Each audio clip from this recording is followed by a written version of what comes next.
Bonjour à tous, bienvenue dans une vidéo que j'avais très hâte de tourner. Vous avez dû comprendre avec la miniature, avec le titre, c'est ma pile à lire du Cold Winter Challenge.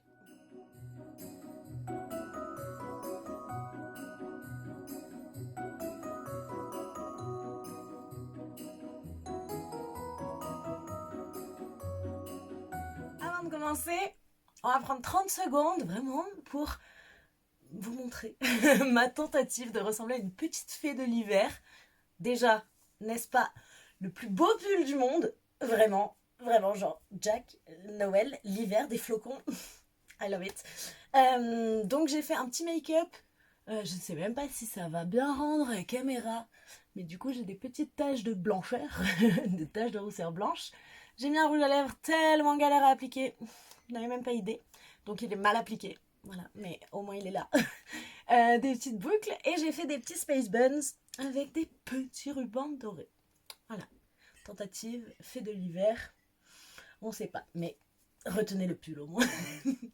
Donc, on va commencer parce que, comme toujours, quand je fais des piles à lire, il y a pas mal de livres. Alors, tout d'abord, qu'est-ce que c'est le Cold Winter Challenge? Si vous ne le savez pas, c'est un challenge hivernal, comme son nom l'indique, qui était organisé par plusieurs personnes au fil du temps et qui est désormais organisé par Laure de la chaîne L'Enluminé.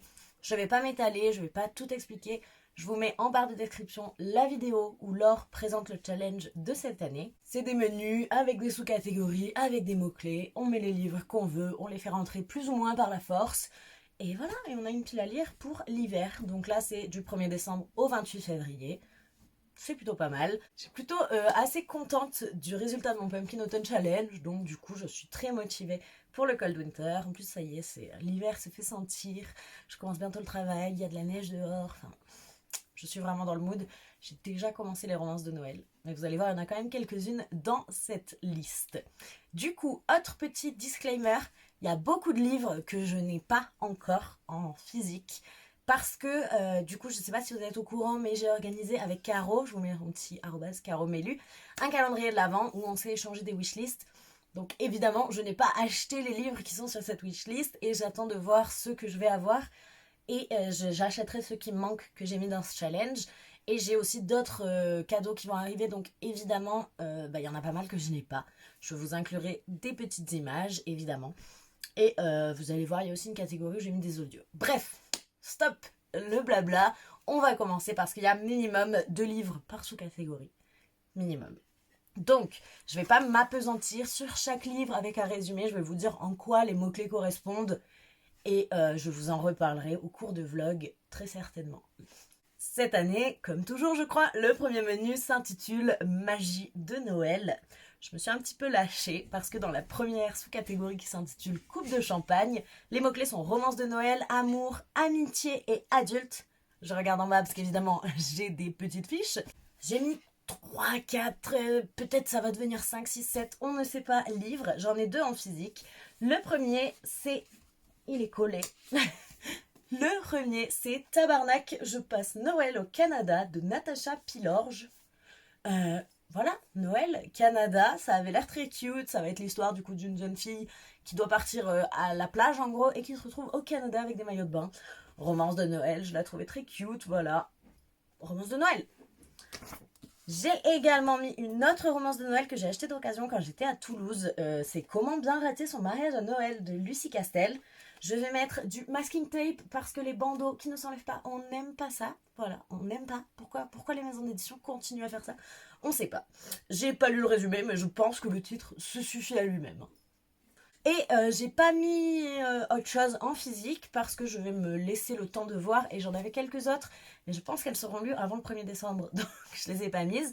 Mais je pense que je vais relire un Sarah Morgan, j'en ai lu 2 là. Et là je me dis que je vais peut-être lire donc soit Noël surprise dans les Highlands, soit, alors en anglais c'est The Christmas Sisters, en français c'est... quelque chose, les vœux des sœurs McBride. Voilà, je vous mets également la couverture. Je sais pas encore lequel je prendrai, mais je me suis découvert un amour pour Sarah Morgan, donc je pense que j'en lirai au moins encore un. Ça, c'était pour la première sous-catégorie. La seconde, c'est un chant de Noël. en référence à Dickens. Donc évidemment, les mots-clés sont contes, réécriture de contes, mythes et légendes. J'ai mis 3 livres, enfin 2 livres et demi. Je vais vous expliquer pourquoi. Le premier que j'ai mis, c'est un livre qui me tente depuis tellement longtemps. J'aimerais bien le lire avant la fin de l'année, mais on verra. Sinon, parce que j'ai beaucoup de choses que je compte lire avant Noël là. Donc peut-être que ceux qui font pas tant Noël, je les lirai après, sinon ça va pas être possible de tout lire en décembre. Mais c'est D'or et d'oreiller de Flore Vesco, qui est donc une réécriture de La princesse au petit pois, dont je n'ai entendu mais que des avis dithyrambiques. J'ai très très hâte de le lire, je l'avais trouvé d'occasion. Et voilà, réécriture de conte, parfait. Le deuxième livre que j'ai mis dans cette sous-catégorie, c'est une très belle édition de Mina Lima et c'est Blanche-Neige et autres contes de Grimm. Voilà, donc illustré et animé par Mina Lima. Vous savez, ces livres, ce sont des beautés. Celui-ci faisait très hiver, donc je me le suis gardé pour le Cold Winter. Et je pense que je vais en lire un de temps en temps avec mon chéri, un petit peu en attendant Noël ou après. Je ne sais pas encore. Mais en tout cas, vraiment, ces éditions sont splendides. Voilà, j'ouvre juste une page au hasard, mais j'ai laissé les petits papiers parce que je ne l'ai pas encore lu. Splendide. Et je vous disais donc que c'était 2 livres et demi dans cette sous-catégorie parce que j'en ai mis un autre qui rentrait très bien, dont je voulais vous parler, mais je l'aurais peut-être lu avant parce qu'il sort le 1er décembre. C'est un service presse, je l'attrape et je vous montre ça. Comme je vous disais, c'est un service presse de chez Magic Mirror, c'est Cannelle et gingembre de Agathe Romeo. On est sur une réécriture de conte un petit peu différente de ce qu'on a l'habitude, parce qu'on est dans un monde un petit peu futuristique, science-fiction ou en tout cas dystopique. Et là, on a une réécriture à la fois de Blanche-Neige, Rose Rouge et de Marlaguette. Donc, je vais voir ce que ça donne. C'est vraiment très futuriste, ça a l'air très différent de ce que j'ai eu l'habitude de lire chez Magic Mirror. C'est une nouvelle collection qui s'appelle Beyond. Et comme je vous disais, il sort le 1er décembre, donc peut-être que je vais le lire avant pour pouvoir poster ma chronique à ce moment-là. Je sais pas encore, mais en tout cas, je voulais quand même vous en parler ici. La troisième sous-catégorie de ce premier menu, je l'ai beaucoup aimée également. Elle s'intitule Calendrier de l'Avent. Et il n'y a pas vraiment de mots-clés, il faut juste prendre un livre dont on n'a pas lu le résumé. Pour ça, j'ai mis un choix concret et je me laisse le choix pour autre chose. Je vous explique. On commence par le choix concret. J'ai mis le tome 2 de Hotel Heartwood. Petite image. Je n'ai pas entre les mains encore, j'ai même pas le tome 1, il devrait arriver chez moi très vite, mais voilà, soit je l'aurai dans le calendrier d'avance, soit j'achèterai à partir de janvier, parce que je veux vraiment lire cette saga depuis très longtemps, mais j'ai jamais craqué pour le tome 1, qui se passe en automne, et à chaque fois j'ai envie de lire le tome 2 en hiver. Donc là j'ai pris les choses en main, tac tac, j'ai commandé le tome 1, et je me prendrai le tome 2 où je le recevrai, je ne sais pas encore, mais j'aurais pu le mettre aussi dans la catégorie avec les animaux, parce qu'on est avec des petits animaux. Mais en fait je ne connais pas le résumé. Je sais juste qu'on a des animaux, c'est tout, c'est tout, et que ça a l'air trop cute. Donc je l'ai mis là. Et la deuxième option, en gros, je vais vous mettre une petite image ou une petite vidéo, je sais pas encore, sur Scribd, donc l'application que j'utilise pour les livres audio en plus d'Audible. Je vous laisse d'ailleurs un petit lien dans la barre d'infos qui vous offre 2 mois et qui permet de m'offrir un mois aussi si vous voulez tester. Honnêtement, c'est le même prix qu'Audible, donc à peu près 10 €. Sauf qu'au lieu d'avoir un livre audio, on a la bibliothèque entière, genre tout ce qu'on veut. Donc pour moi qui consomme beaucoup d'audiobooks, ça a vraiment changé ma vie. Si vous voulez tester, comme je vous dis, vous pouvez avoir 2 mois gratuits. Je vous mets le lien en barre d'infos. Vous en faites ce que vous voulez. Donc, on revient à nos moutons. J'ai vu surtout, en cherchant quelques romances de Noël en audio, qu'il y avait une sélection de romances de Noël absolument dingue sur Scribd, notamment les romances de Noël d'Heidi Swain. Je n'ai jamais lu cette autrice. J'ai commencé un livre là, mais j'en suis pas assez loin pour ça si vraiment j'aime bien. Mais ça fait longtemps que je vois passer les couvertures en VO et qui me tentent. Donc ce que je vais faire, c'est que je vais sélectionner un livre au hasard sur Scribd et je vais l'écouter sans lire le résumé. Voilà, ça me paraissait pas mal. On passe au deuxième menu qui s'appelle Hiver sombre. J'ai eu un petit peu plus de mal à caser des livres parce que c'est vrai que c'est plus une catégorie que j'associe à l'automne. J'ai beaucoup moins de mal à lire des choses un peu dark et tout ça à l'automne qu'en hiver, même si c'est vrai qu'à partir de janvier plus. Mais du coup, j'ai un peu joué sur les mots, vous allez voir. La première sous-catégorie, c'est Nakatomi Tower. Fallait lire des thrillers, quelque chose avec du suspense ou une enquête. J'ai joué sur le mot suspense, mais vous allez voir, c'est pas du tout ni un thriller ni une enquête, parce que j'ai mis le tome 3 de Magic Charlie. Là, vous allez vous dire, mais what? Bah, c'est juste que c'est le dernier tome, donc du coup, bah, il y a du suspense, parce qu'on sait pas comment ça va finir. Oui, j'avais envie de le caler. Je l'ai mis là. Voilà, dernier tome de cette saga que j'aime d'amour. Suspense, ben, pour moi, il y a du suspense en tout cas. Dans le livre, peut-être qu'il y en a aussi, on verra. C'est un beau pavé, j'ai très très hâte de le lire. C'est par Audrey Alouette et honnêtement, cette saga jeunesse, si vous ne l'avez pas encore commencé, foncez. Le deuxième livre que j'ai mis dans cette catégorie devrait passer un petit peu mieux. J'ai mis Leur sang coule dans tes veines de Rachel Burge, descendante d'Odin, fille d'aujourd'hui. Ce livre, je voulais vraiment le garder pour l'hiver. Déjà, la couverture bleue, le côté mythologie nordique, tout ça. Et je l'ai mis parce que... Pourquoi j'ai mis oui, voilà, parce que la grand-mère qu'elle doit retrouver, notre personnage principal, a disparu. Elle est introuvable, donc je pense qu'elle va devoir enquêter pour savoir où elle est. Je vous dis que c'est des catégories j'ai un peu filouté. Mais en tout cas, elle me tente énormément. Je l'avais eu en cadeau de la part de mon chéri et j'ai très très hâte de me lancer dedans. J'ai vu de très bons avis également. La deuxième sous-catégorie, ça va, je suis plus dans les clous, je pense. Elle s'appelle Noël des fantômes passés. Pas du tout, Lauriane. Fantômes des Noëls passés. En référence encore une fois à Dickens. Hein. Et donc les mots-clés sont fantômes, jeu avec les époques et voyage temporel. J'ai joué vraiment avec le côté fantôme et le côté fantôme de Noël passé, vous allez comprendre. Le premier livre que j'ai mis, je l'avais pas lu l'année dernière, il était déjà dans ma palle du Cold Winter, c'est The Haunting Season, Ghostly Tales for Long Winter Night, donc des histoires de fantômes pour les longues nuits d'hiver. Je pense que ça suffit à soi-même, hein, voilà. C'est plusieurs nouvelles sur le thème hivernal, fantomesque. J'ai très hâte, c'est une très jolie édition qui vient de Waterstones, je l'aime beaucoup. Et ben voilà, elle me tentait déjà l'année dernière, je sais pas si je vais toutes les lire, mais en tout cas je compte bien en lire quelques-unes. Le second livre que j'ai mis dans cette sous-catégorie, je ne l'ai pas encore, mais je devrais le recevoir bientôt, je vous mets la photo, c'est Le miraculeux Noël de George Bishop aux éditions Bayard. Je suis partenaire Bayard Jeunesse cette année, je suis très très contente, et du coup on a pu quand même demander un ou deux titres déjà sortis en 2022. Et j'ai demandé s'il était possible d'avoir Le miraculeux Noël de George Bishop qui me tentait énormément, mais je savais pas si c'était possible de l'avoir avant Noël. Ça a été possible. Grand merci à Céline, vraiment. Et donc je devrais le recevoir, il a été envoyé. On est clairement sur une réécriture du Chant de Noël de Charles Dickens, donc les Noëls des fantômes passés. Non mais je veux pas mettre ces mots dans l'ordre. Hein. Les fantômes de Noël passés, on est totalement dans le thème. Et il me tente, mais tellement, je trouve la couverture magnifique, il a l'air génial.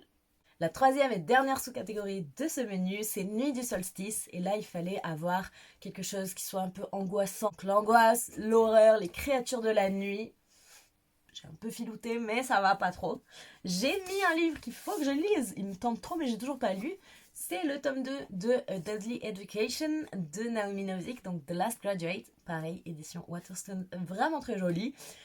Pourquoi je l'ai mis là ? Parce que créatures de la nuit, on a vraiment beaucoup de monstres, c'est une école angoissante, la Scholomance, donc je pense que ça passe. Et j'ai très hâte, la saga est terminée, et du coup voilà, j'ai lu le premier tome que j'avais quand même bien aimé, même si c'était pas un coup de cœur, mais j'ai très hâte de continuer.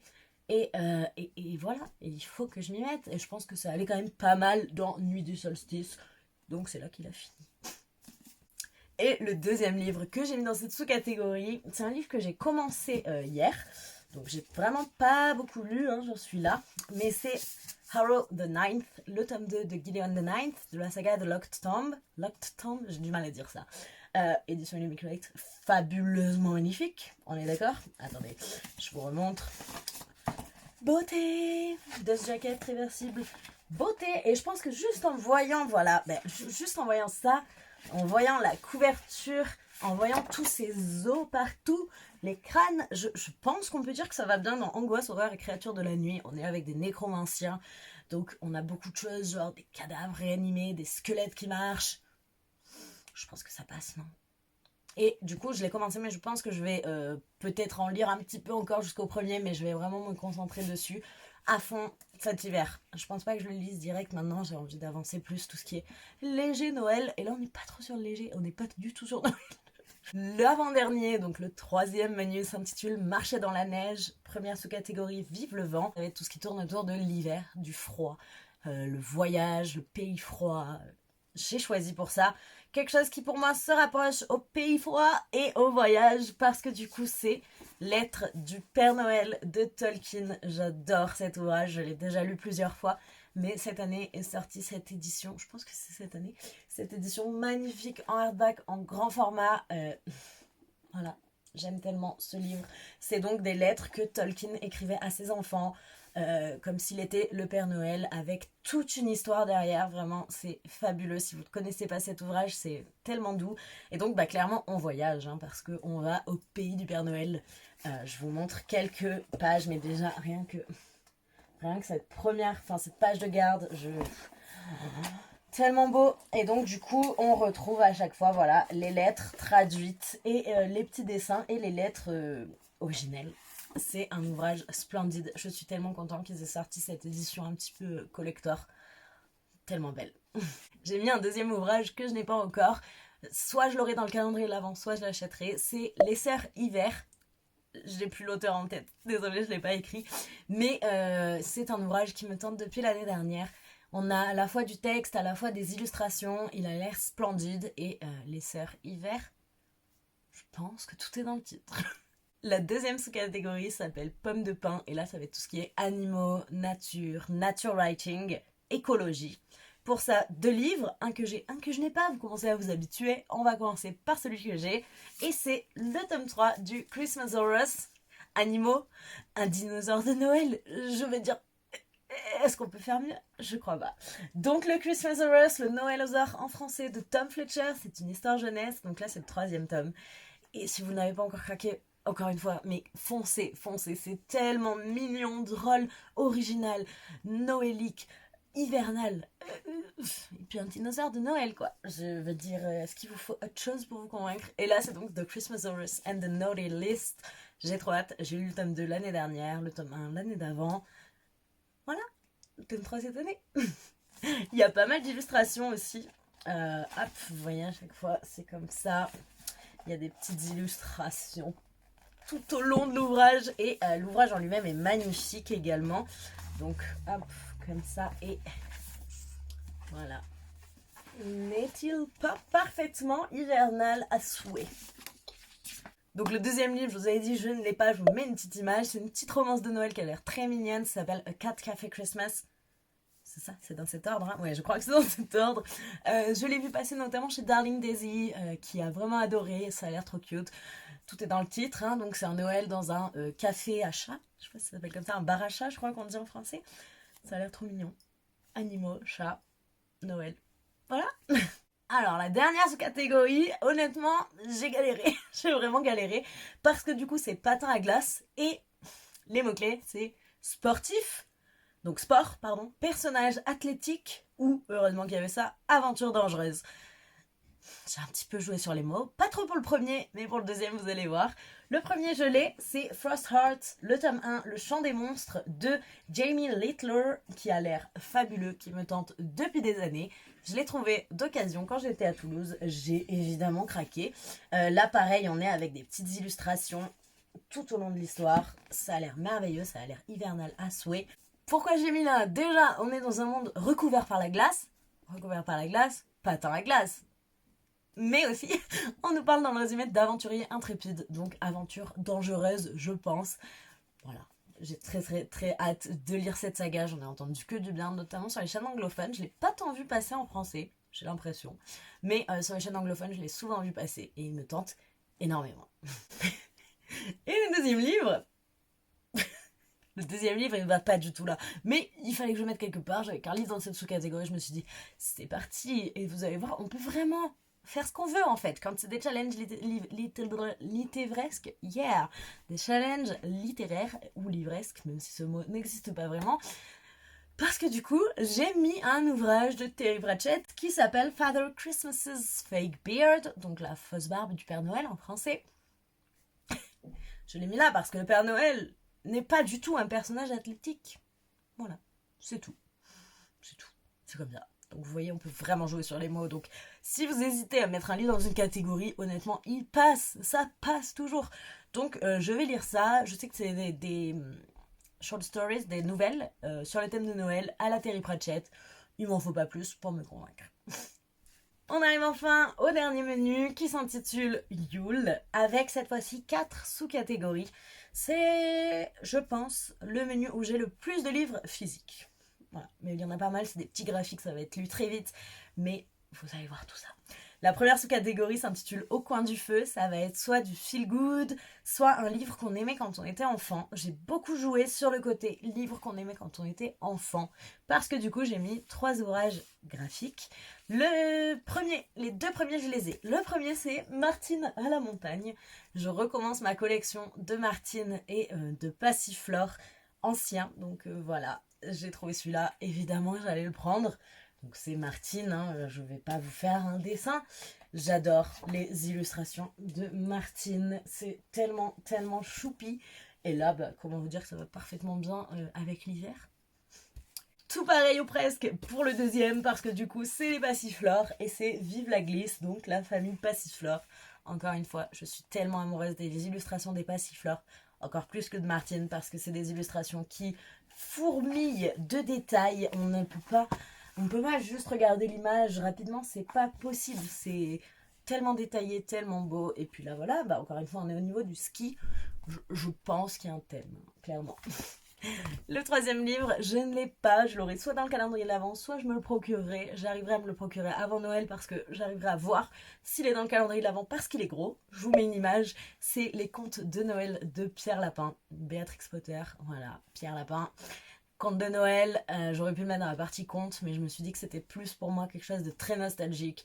Donc je l'ai mis là. C'est un ouvrage qui a l'air tellement beau. J'ai tellement hâte de l'avoir entre les mains.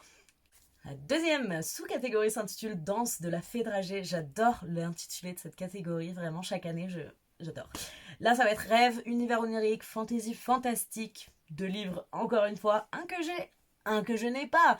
Le premier je devais le lire, je voulais le lire en tout cas parce que je ne devais pas mais je voulais le lire l'an dernier mais je ne l'ai pas fait donc il va être pour cette année.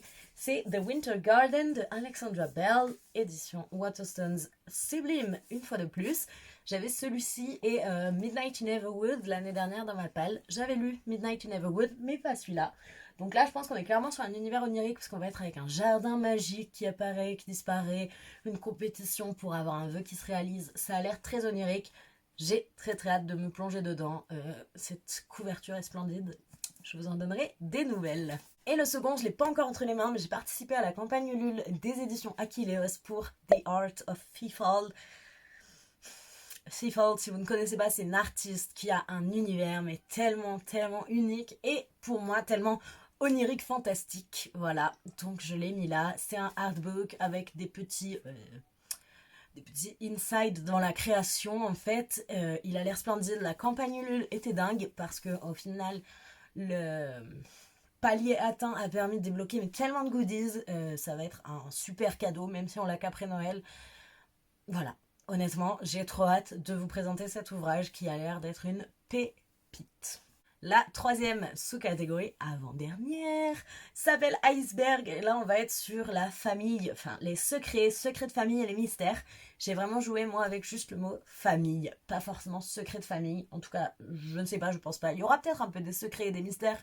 Souvent, quand il y a de la famille, il y a des secrets et des mystères. Donc, j'ai mis en premier le tome 2 de 4 sœurs de Malika Ferjouk et du coup créé par Cathy Bor. C'est chez Rue de Sèvres et ce sont des ouvrages magnifiques. J'ai trouvé le premier et le second d'occasion. J'ai pas encore lu le premier, je compte le lire le 30 novembre et lire le deuxième le 1er décembre. Donc voilà, on verra ça, mais celui-là, je pouvais pas ne pas le mettre en fait, clairement. J'ai pas trop d'idées de quoi ça parle, j'ai pas lu le roman 4 sœurs, enfin je crois que c'est un roman, hein, mais j'en ai vu que de très bons avis, notamment chez Caro from Woodland, donc j'ai hâte de me lancer. Et le deuxième, je me retiens depuis que je l'ai entre les mains pour pas le lire, parce que je voulais vraiment attendre le 1er décembre, mais c'est dur, hein, parce que rien que la couverture, elle me fait plein de sensations. C'est Le Grimoire d'Elphie, le tome 3 de Arleston Alouette et Mimi Ludvin. Cette couverture, on retrouve nos 3 sœurs avec leur bus librairie qui tombe en panne, je crois, en Alsace, et on va avoir plein de petites choses, notamment des bonhommes en pain d'épices animés. J'ai trop hâte, j'ai trop hâte. Je vous montre juste, hop, voilà, juste une page si vous voyez pas le style graphique, mais si vous n'avez pas encore craqué, cette BD est fabuleuse. Fabuleuse. J'ai tellement hâte. Quand j'avais vu l'annonce avec cette couverture, j'étais là. Oh. Et depuis que je l'ai entre les mains, je regarde la couverture, je suis là. Oh. On arrive à la toute dernière sous-catégorie de ce challenge qui s'intitule Reine des Neiges. Et là, on a femme de pouvoir, féminisme et sorcière. J'ai mis 2 ouvrages et j'ai les 2 entre les mains. Ouais. Le premier, c'est The Winter of the Witch de Catherine Arden, la trilogie d'une nuit d'hiver. J'ai lu le tome 1 et le tome 2, c'était des lectures tellement fabuleuses. Et j'attendais cet hiver pour me plonger dans le 3 parce que, évidemment, il s'appelle The Winter of the Witch. Je pouvais pas le lire à un autre moment qu'en Winter. Donc, j'ai trop hâte, voilà, de retrouver Vassia, de retrouver Morozko, de retrouver tout le monde. Cet univers baigné de légendes russes. Mon cœur pour cette saga, vraiment. Édition Fairyloot, splendide, vraiment splendide. J'ai pas d'autres mots. J'aime beaucoup trop. Et voilà. Et j'ai trop hâte. J'ai trop hâte. Ça existe en français. Le tome 1 s'appelle L'ours et le rossignol. Encore une fois, si vous aimez les univers un peu oniriques, les contes et légendes russes, tout ce folklore, plus des personnages de dingue, lisez cette trilogie. Elle vaut vraiment le coup. La plume de Catherine Arden est fabuleuse. Et voilà, je vous en reparle très vite.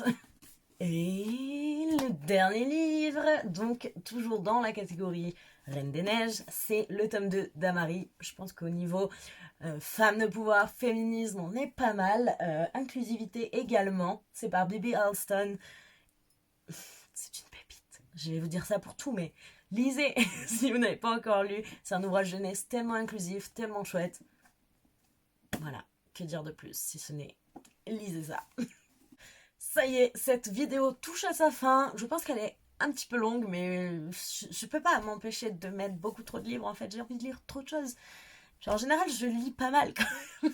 Donc, voilà, c'est comme ça. J'espère que ça vous aura inspiré. Je vais essayer de faire comme j'avais fait l'automne dernier, de vous faire quelques petites recommandations de saison hivernale parce que j'ai vraiment beaucoup de choses à vous recommander dans ces catégories, dans la catégorie Noël, hiver, tout ça. Donc, voilà, je pense que je vais commencer par une petite vidéo sur mes romances de Noël favorites, parce que ça fait pas très longtemps que j'en lis, mais j'ai bien plongé la tête la première dans le genre. Et voilà, j'espère que cette vidéo vous a plu. N'hésitez pas à me dire si on a des livres en commun dans Nopal, si vous participez ou non au Cold Winter en mettant un petit commentaire. N'hésitez pas à vous abonner si c'est pas déjà fait, mettre un petit pouce en l'air, ça coûte rien. Et si vous participez au challenge, je vous souhaite un très beau challenge. Si vous n'y participez pas, je vous souhaite un très bel hiver. Et moi je vous dis à bientôt dans une prochaine vidéo.